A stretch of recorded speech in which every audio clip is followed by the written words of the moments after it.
Eccoci con mister Sebastiano Romano, oggi una sconfitta di misura 1-0, Portogruaro che ha sbagliato più volte il 2-0, però voi siete stati molto bravi a rimanere sempre in partita fino al 95esimo e ci avete anche provato a fare il colpaccio.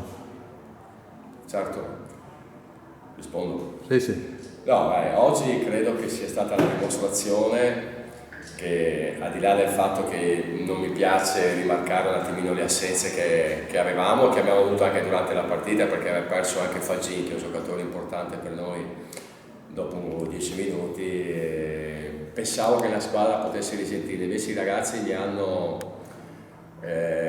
sorpreso perché hanno fatto una grossissima partita in casa della prima in classifica, che ha un potenziale enorme. E come giustamente ha detto lei, siamo rimasti in partita fino all'ultimo secondo. Questa deve essere la partita della rinascita del Martellago, perché fino adesso abbiamo sbagliato non per sofferenza, cioè che gli avversari ci hanno dominato, ma perché facciamo degli errori gratuiti, abbiamo inesperienza e quindi la stiamo pagando. Ma io credo che con lavoro riusciremo a venire fuori alla grande anche. Sì, diciamo per chi ci ascolta, Portogruaro primo in classifica perché oggi il Porto Mansuè è appareggiato, perciò c'è stato l'aggancio. Lei, visto il 2-7 o il 7-2 come lo si vuole guardare della partita precedente del Portogruaro, lo temeva, aveva preparato qualcosa per questa partita di particolare? Parlando sulle Portogruaro non occorre guardare il 7-2, il Portogruaro è forte, il Portogruaro ha nomi che in questa categoria non c'entrano niente e quindi di conseguenza la prepari già bene senza guardare il risultato, perché ogni partita fa storia a sé.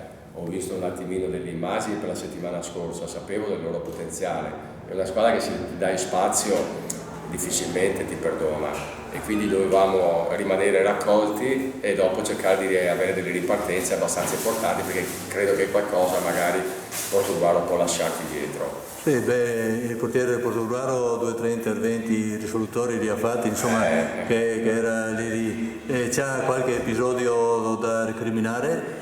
Gli episodi lei lo sa, credo che l'abbia vista anche lei, insomma abbiamo avuto 2 o 3 situazioni sui calci d'angolo, soprattutto sulle palle inattive, dove che magari qualche ragazzo è stato scintillato, ma questo ci sta nel calcio, insomma, se hai la fortuna che l'arbitro te lo dà bene, se no, ma non recrimino per quello, io sono molto soddisfatto oggi dei ragazzi. E allora lei non lo può dire, dico io, insomma, oggi l'arbitro qualche errore, insomma, di troppo lo ha fatto, ma per entrambe le parti. Certo, ma è un arbitro che lasciava correre un po' troppo, secondo me. Allora, per chiudere questa breve intervista, lei esce sconfitto, ma a testa alta, speranzoso per il proseguo del campionato. Certo, adesso dovrò inventarmi il centrocampo perché perdo un giocatore che va a lavorare in Spagna, giubilato, e non so se recupero Fagin, però insomma prenderemo qualcuno delle Ignones e facciamo esordire un'altra volta. Bene, grazie mister. Grazie a voi.